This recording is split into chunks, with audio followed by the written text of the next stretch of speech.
What's going on, everybody? Welcome back to Unhinged Talk. I'm your host, Patrick Hennessy, joined by Paraskevas Xenophontos, Brandon Kramer, and Brian DeGennaro. How are we doing tonight? Doing great. Hey, man, how about you? Awesome. Can't complain. Yankees baseball is finally back. We had 2 exhibition games so far this week, Monday night, Tuesday night, under the lights in the Bronx. Last night, Tuesday, Gerrit Cole was on the mound. Miguel Andujar took him deep. Nothing too shabby. I mean, we know Andujar loves to hit fastballs, and he took him opposite field, as a matter of fact. Definitely a good sight to see for Andujar, who has not played an MLB game since early 2019, no? Maybe it was like May? Yeah, I think the last game he played because he was hurt, but then came back for like a week, couldn't hit, then got surgery. But it's been, when he's been 100%, it's been a long time. But there's a little bit more to that home run than you could kind of be led to believe. So let's kind of like walk through the situation a little bit. So Cole had a strikeout, and then Gary Sanchez, by habit, he threw the ball around the bases as you would after a strikeout. And apparently with the new Corona rules, that's not allowed because after multiple players touch a ball, it kind of has to be thrown out of play. Correct? Yeah. Mhm. Okay. So yeah. After that, the ball kind of had to be replaced, and Cole was like, I like that ball. And then they're like, sorry, nothing we could do. And he's like, this is a practice ball. I don't know what that means. Are the practice balls different from the regular balls that they use in the So game? the regular balls, I actually figured this out because I've actually caught 2 different ones, a practice one and a normal one. The practice ones, they're kind of like pearls is what you would call them, brand new balls. Like when a pitcher pitches, he kind of wants a ball that actually rubs some mud and everything on it to kind of scuff it up a bit. Mm-hmm. So that ball, you could say, had some mileage on it as compared to a practice ball, which is very slick and kind of hard to kind of get grip on. Yeah. I mean, if we're looking at it like from our perspective, like it's kind of like I'm not a pitcher, especially on Gerrit Cole's level, so I can't really tell the difference between like a new practice ball compared to the ball that he was using. But I mean, it is what it is. We're definitely going to be facing situations like this as the season goes on, and I can only imagine all the controversies we're going to have, especially when it comes to the playoffs, because there's so many like new small rules that we're not taking into account. Because like before this happened, I would have never assumed that this would be an issue anywhere in the season or in any game. So especially when we're looking at involving so many players in these new circumstances, someone's bound to mess up eventually. I'm sure that there's going to be multiple instances where Gary Sanchez does throw the ball around the horn again after a strikeout. So where we go from this point, I don't know. I think that everyone just has to try to adapt as much as they can. Like in a lot of the different angles they showed in the dugout, there were players spitting in that dugout. Oh, yeah. You're not going to be able to stop them. You're not. It's a force of habit, but I actually liked how I believe it was the bullpen catcher. He actually was the one umpiring the entire game. He Yeah. did quite a good job, but Yeah. the way they have it is he was wearing a mask under the helmet, and he was wearing plastic rubber gloves. So Yeah. you have to take into account of that because he has the balls in his back pocket, and when he keeps getting them, he has to make sure his hands don't touch it, especially when he gives it to Gary, when he gives it to Cole or whoever's pitching.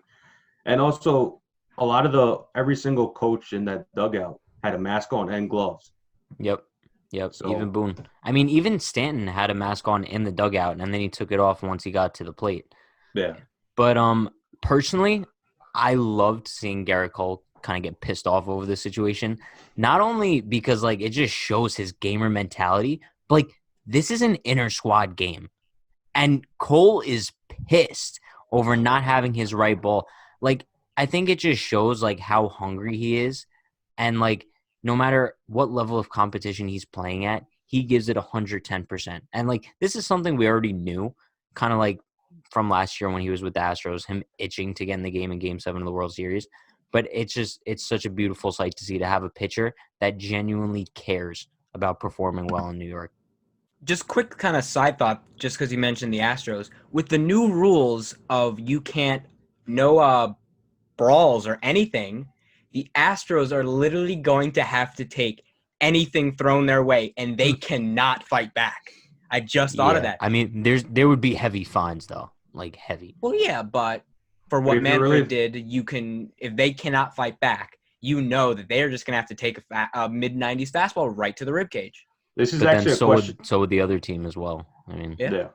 This is actually a question I forgot to ask Brian. So on our other podcast, we play a game called Smash, Trash, or Pass. And since the Dodgers are hosting the Astros in August, how many times do you think a pitcher's going to throw at a Dodger at an Astro during that entire series? I think the first pitch of that series is going to go right behind someone's head. One can I'm so only hope. excited. That's must see baseball right there. yeah, And even I mean, Alex Bregman, he didn't even get his results back from the coronavirus thing they have. So Yeah, it's a big issue. he's being held out of practice right now. So it's going to be And interesting Gallo's how. having issues. Yeah, I mean, like I said before, we're definitely going to face a boatload of hurdles throughout the entire season, and ones that we couldn't even imagine. Like I mentioned, I could never imagine this Cole ball thing would ever be an issue. But regardless, everything looks good. Tanaka was knock walking on the wood. field today. I know.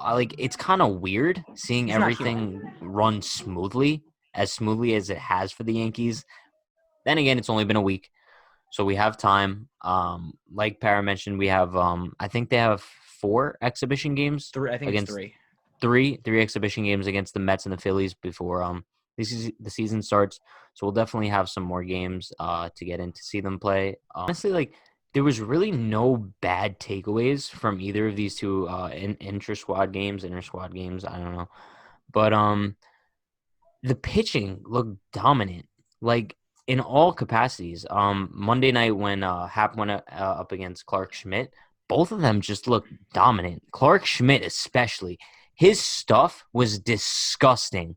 He made like the entire Yankees starting line because he was facing the starters. He was facing a lineup of Judge, Stanton, Sanchez, Torres, and he mowed them down like it was nobody's business.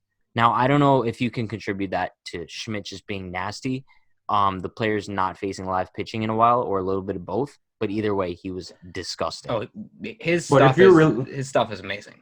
Yeah, but if you really look at Clark Schmidt, he hasn't really pitched much because in 2017 when he got drafted, he immediately got the Tommy John surgery, and he hasn't pitched much in AAA or AA either.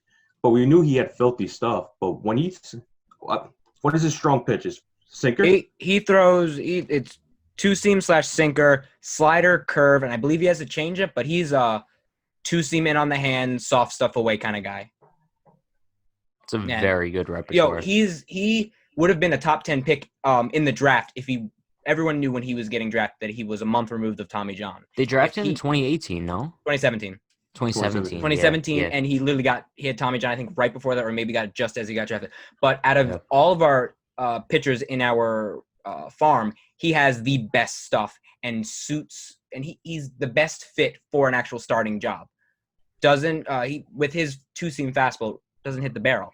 That's better than, let's say, Davey. But when we had the actual good camera angles, you could see there was a ball where he made Glaber jump out of the box on a slider. Speaking of that, the camera angles made me want to rip my eyeballs out.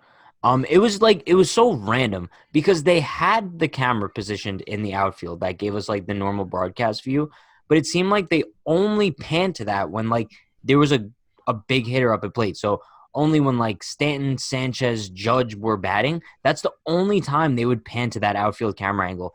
I'm sorry, but like I don't want to watch like Gerrit Cole pitch from behind home plate. It's a disgusting camera angle. I wouldn't worry about it too much. That's probably the exhibition game. I know, like hopefully they're not going to be doing that for the regular season. They said they won't. There's another because it was painful.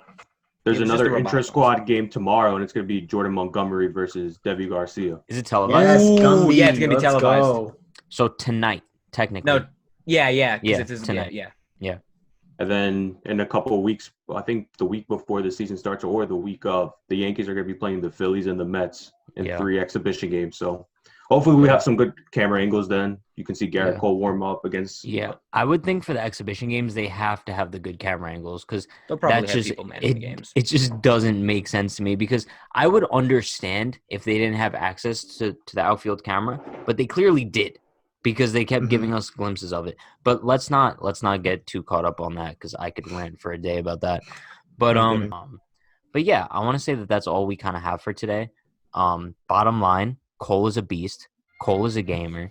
I cannot wait to see him go head-to-head with Max Scherzer on opening day. So we will see you guys next time. Have a good one. Have a good night, guys.